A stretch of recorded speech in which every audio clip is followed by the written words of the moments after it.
জীৱৰ ভিতৰত কাক শ্ৰেষ্ঠ বুলি কোৱা হয়? আই জীৱৰ ভিতৰত মানৱে হৈছে শ্ৰেষ্ঠ।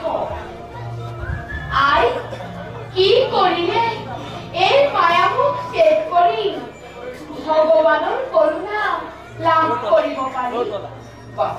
আই একান্ত মনেৰে হৰিক যদি আমি আৰাধনা কৰোঁ তেন্তে এই পৃথিৱীৰ সকলো মায়ামুখ শেষ কৰিব পাৰি আৰু এই পৃথিৱীৰ হৰিৰ মূল সেই ক্ষেত্ৰত হৰিকে আৰাধনা কৰিব লাগে। মাতা তেন্তে বোধ আই পিতা মংগলৰ বাবে ভগৱানৰ ওচৰত